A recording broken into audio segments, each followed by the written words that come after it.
we touched base last time, and just I want to chat about three specific topics that we see get debated a lot on LinkedIn and some of the kind of face-to-face events.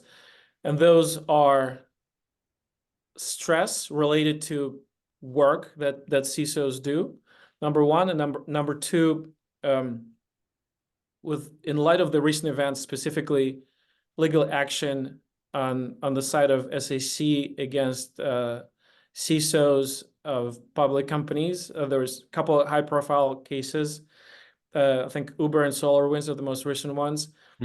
Made a lot of cybersecurity executives think differently or become aware or anxious about personal liability as it relates to their work, and they're starting to think of, maybe hiring a counsel. We're not going to go into legal aspects of it, but I just want to kind of address your thoughts on how cybersecurity executives should think about this. And finally, and it's also from some of the recent posts, I think in the light of recent kind of headwinds as far as the economy is concerned, some of the job cuts, a lot of cybersecurity executives see their resources, whether headcount or budgets, are being pulled back. But the expectations, whether from the operational perspective or from communication with CEO, president, board, regulatory frameworks, they're heightened. So a lot of executives are tasked with doing way more with way less. And I'm just wondering what your suggestions and kind of best practices would be to handle that kind of environment. So those are kind of the three main topics, sure. And I'd love to get your perspective. Maybe we'll just start with stress. What are some of the things you would recommend as people are probably constantly dealing with heightened levels of it at work? Yeah, one of the challenges about stress is that we lump it into one thing. And there's multiple factors to stress. And even being able to understand what those are, give you clarity about how to deal with it. So let me take a second here and kind of run through examples or categories of stress. So environmental factors. My favorite one is I'm on an important call and somebody fires up a leaf blower across the street, right? Very classic situation where something in the environment stresses you. In work and home, that changes, right? There's demands in the workplace. So recognizing that that's contributing, being aware of it, and where you can, setting parameters and changing environment. So when the door is closed, it means this, right? And we'll probably all do that, but awareness of that's contributing is important. Social stressors, and this is workplace social, this is life social. Those can also add to the background noise of your stress. And so when you show up at work in your role, which is a high demand role, and you bring that's going to make workplace stress harder to deal with.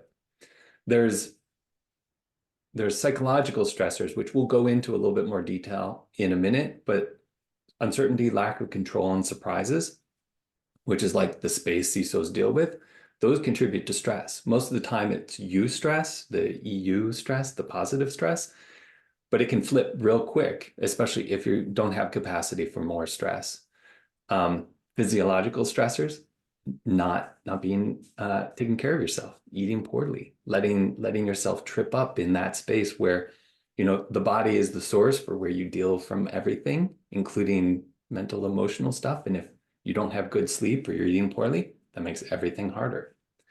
And then life change stressors, and we'll talk a little bit about strategies around this. This is like births, deaths, weddings, divorces. Those things happen. They also contribute. And so there's specific strategies there. So addressing stress, there's a couple different ways to do this. You can problem solve. This is where most of us go. Well, if I do this differently, or if I do this thing and not that thing, it'll reduce my stress, or I'll take this thing off my plate. We're pretty familiar with that. I won't go into too much detail there.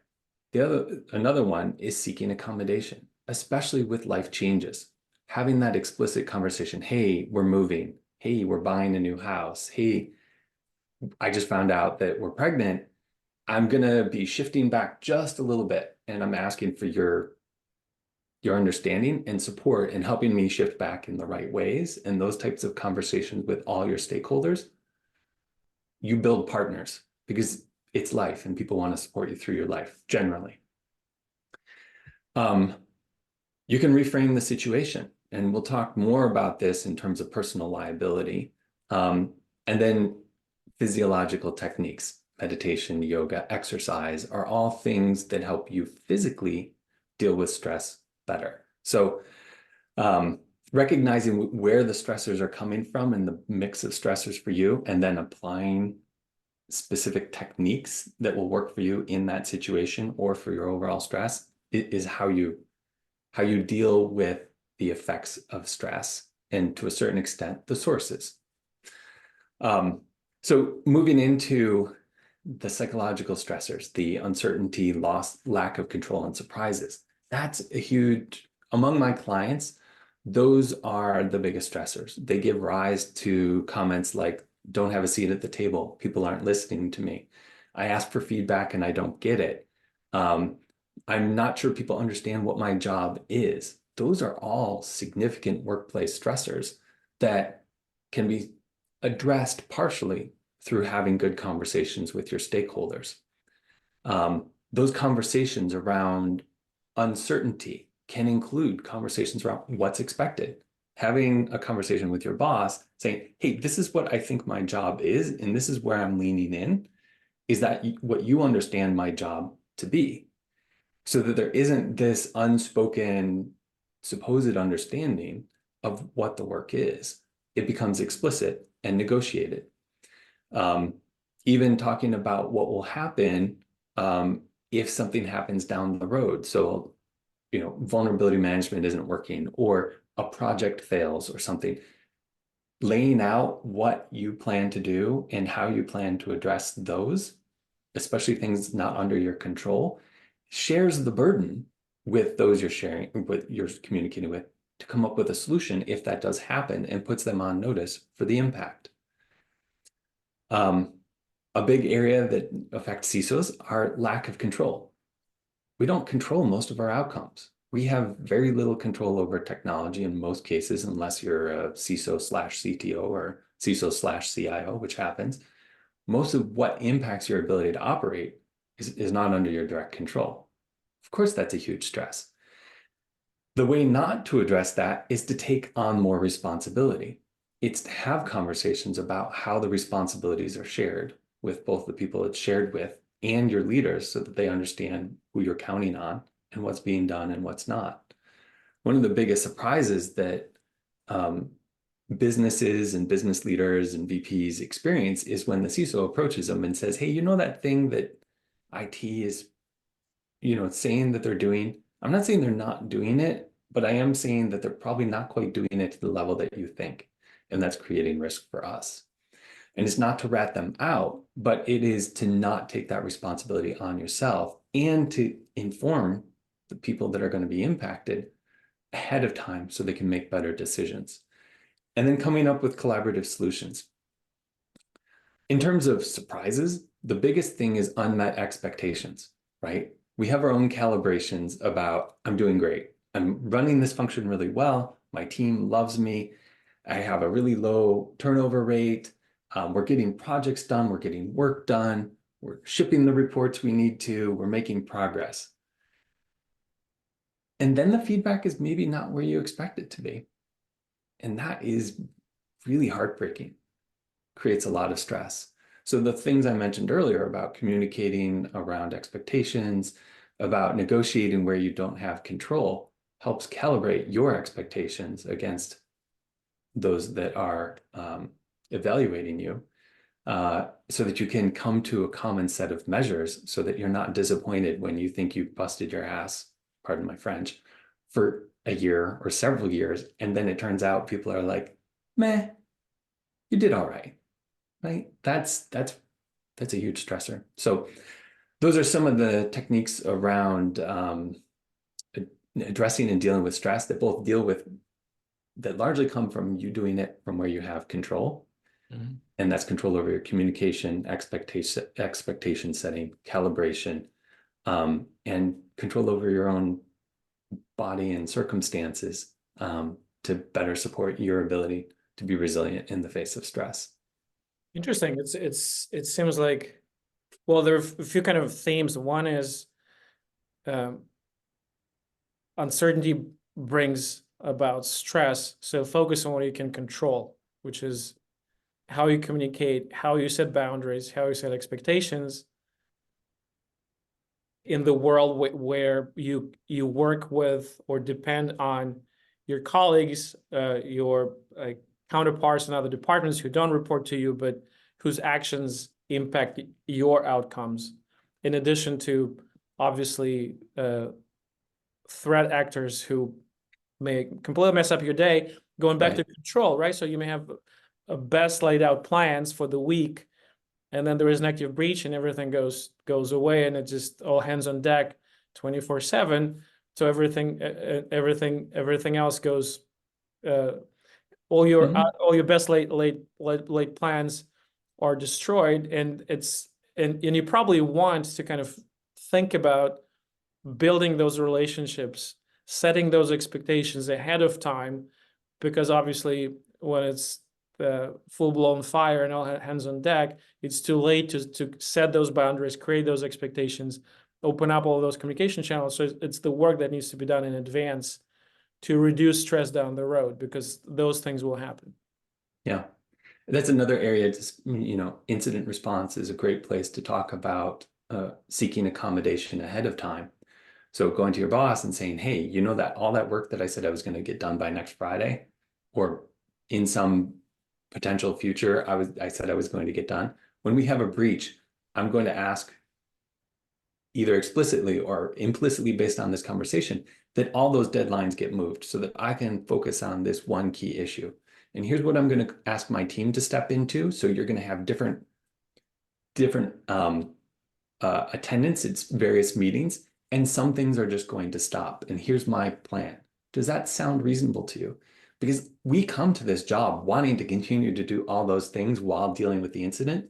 And we create too much stress for ourselves because we honestly set the expectation for ourselves too high, and probably higher than others expect. And we can cut ourselves some slack here by negotiating that ahead of time and getting the permission so that we can focus where we need to without these other things dangling over us. Certainly. That's thank you for perspective, Chris. This is really helpful.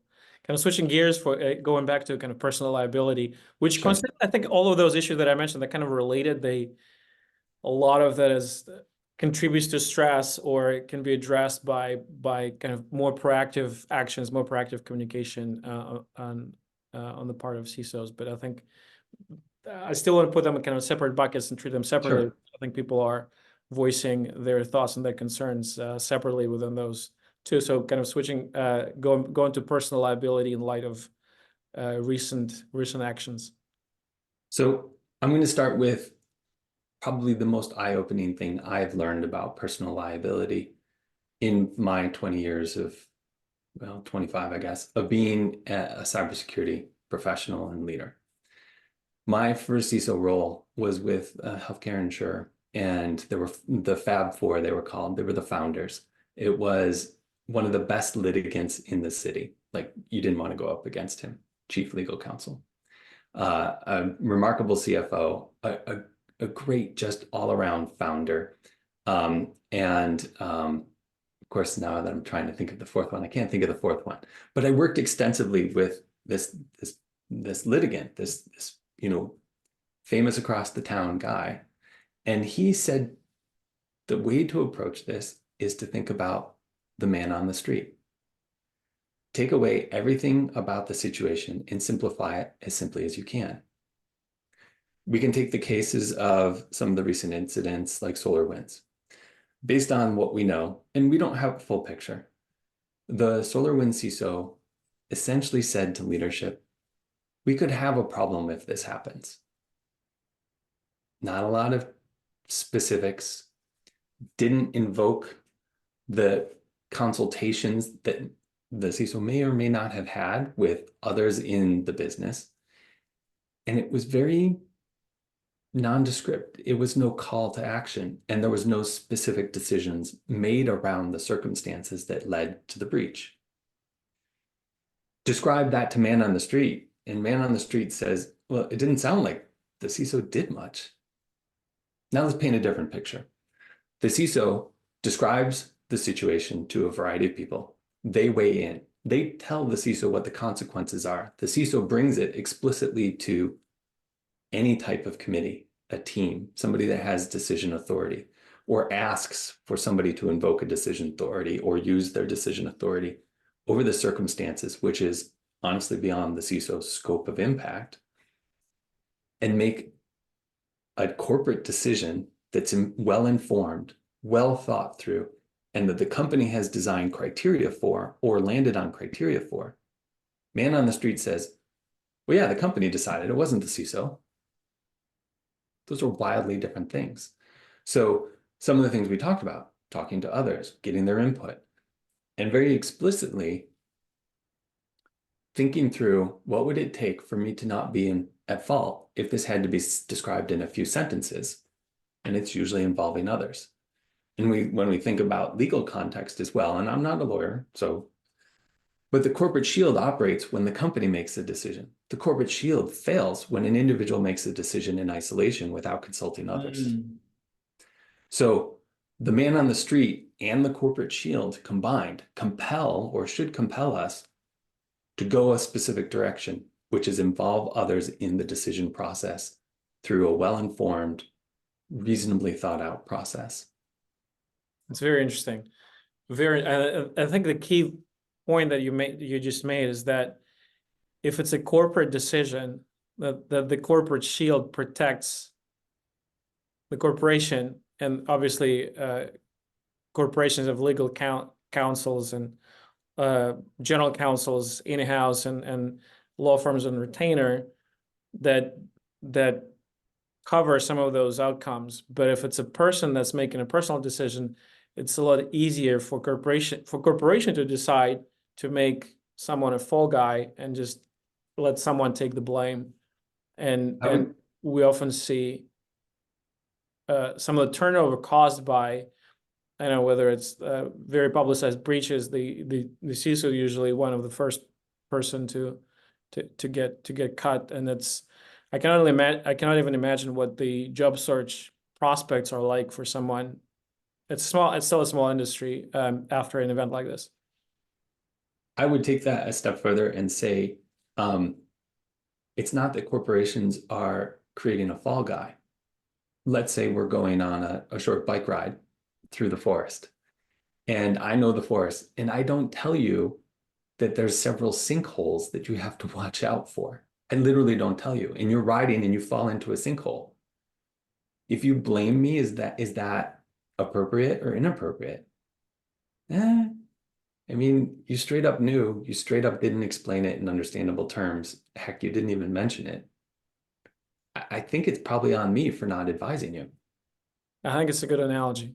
I think it's very interesting perspective. I think it's put a lot of things in the view, and I think it will help. I'm certainly hoping it will help some of our listeners to make better choices in terms of how they structure their communication and how they prioritize what problems to bring others in on, to make sure it's not one person making a decision and making a judgment call, and it could be it's a lot of those things. It's a matter of prioritization, also making it socializing the decision making and involving not just department heads, but probably kind of senior management and in some cases maybe even the board, to make sure that everyone is aware of the thought process, the prioritization, potential outcomes.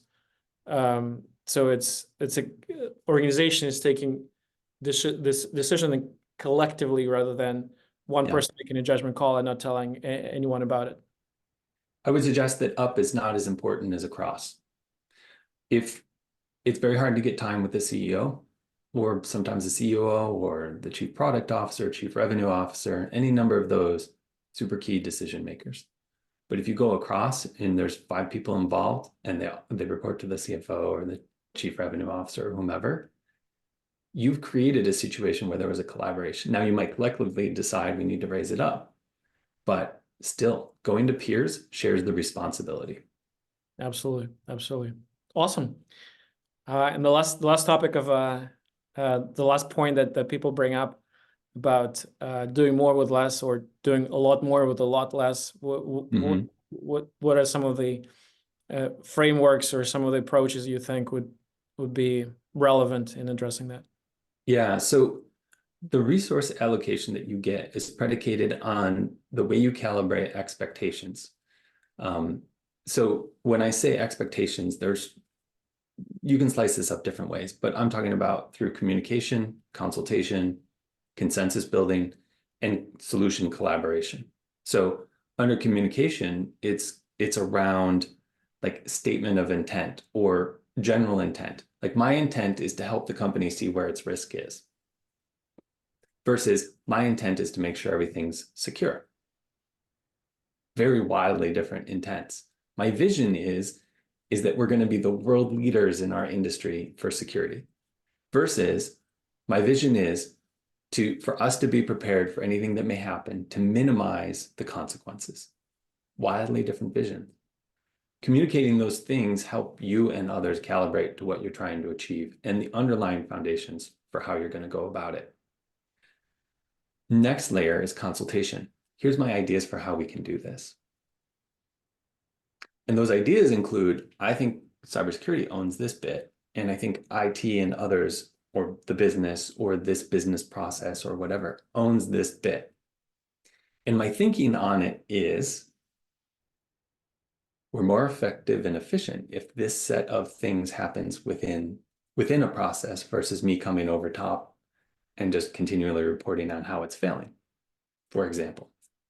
Consensus is, okay, we have a process, we have a criteria. It's a little bit going back to the conversation around what's okay and what's not for the business.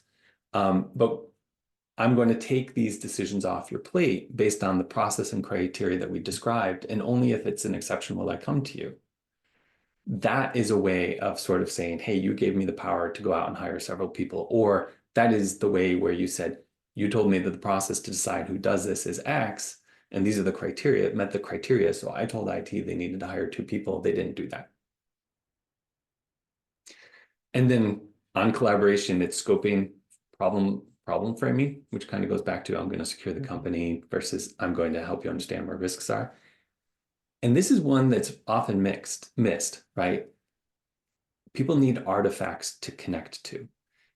When the business asks for a strategy or a plan or an approach or an architecture or any number of these other things, what they are indirectly asking you for is collaboration.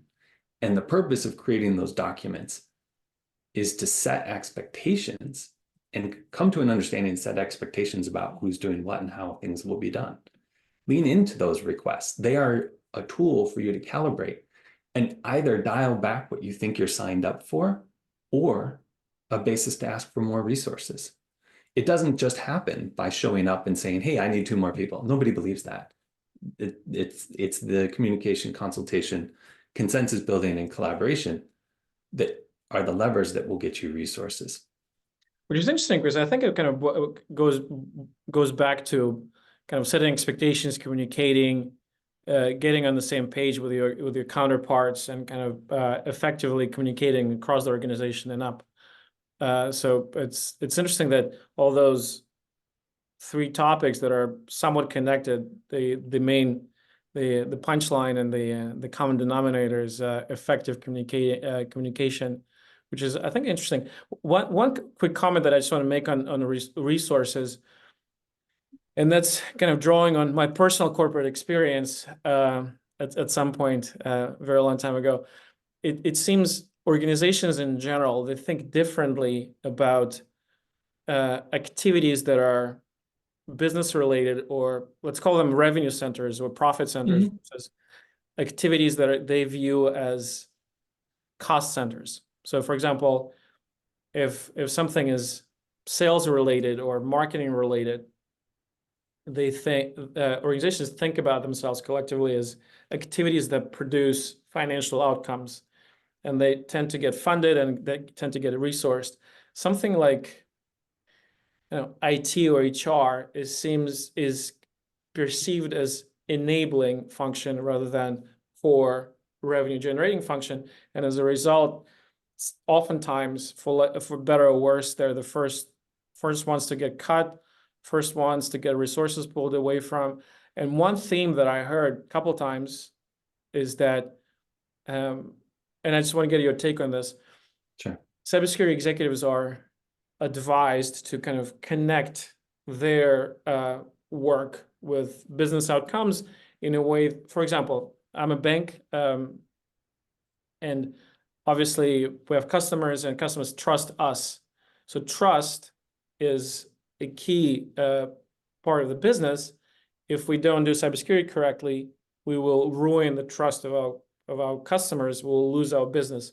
So making this connection and quantifying it even, and bringing activities, bringing processes in cybersecurity space, and tying them directly to business outcomes reframes the conversation and make it more business focused rather than specific technology or specific.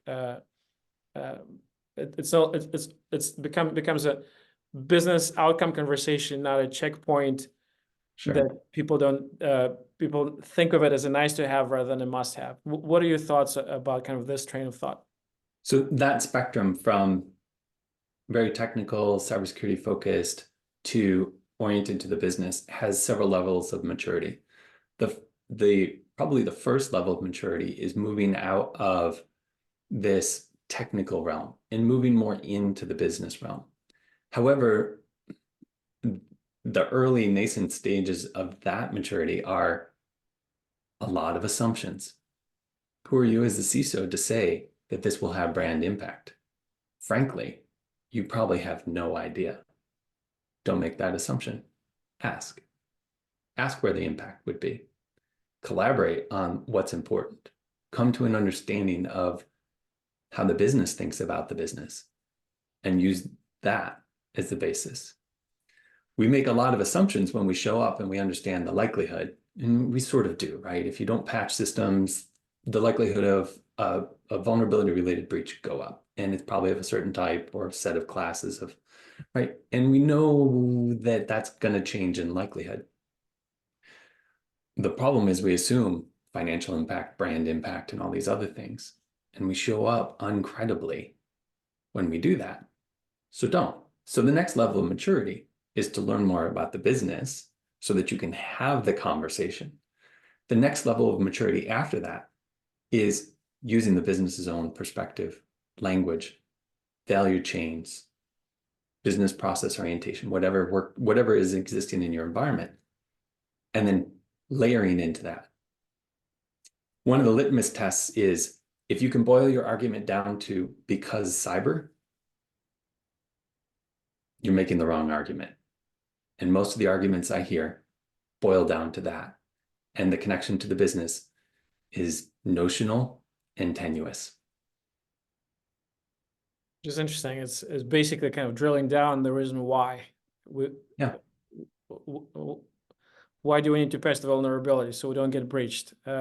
Why do we need to do something about so that we don't get breached, so that the customer data doesn't get pilfered? So why? So that the customers don't see their social security numbers on the dark web and they get identity theft issues. So why? So that they don't trust you and they take their business somewhere else. Oh, okay. So that's the drill down into why, kind of get to the real reason why. The way we do things, the way we do them is so that we protect our business and our customers trust us and they tell their friends, and it's a virtuous circle, and we are integral part of that, and it's communicated across the board, and it's part of the trust is part of the brand, which is separate conversation probably. But it's interesting how things are connected and how a lot of things have this common denominator of communicating, setting the framework, setting expectations, and collaborating, not doing things in silos. This was 5 whys. If I have just another minute, that 5 whys practice can be extremely valuable. The 2 criterion I would say that you've met, because the number of whys is variable. 1, there's no component of cybersecurity or your stake in it in the answer that was arrived at. And 2, that the business said the why, not you. If you hit those 2 criteria, you've progressed significantly along that communication maturity spectrum. Awesome. Chris, thank you so much for your time. This was incredibly informative, and I can't wait for our next session. And looking forward to whether it's in real life in some of the conferences, or I'm sure we'll find some ways to meet face to face. Great. Appreciate it, Misha. Always a pleasure talking with you and reaching more people with how they can have less stress and have more fun with their work. So Absolutely. appreciate it. Thank you so much.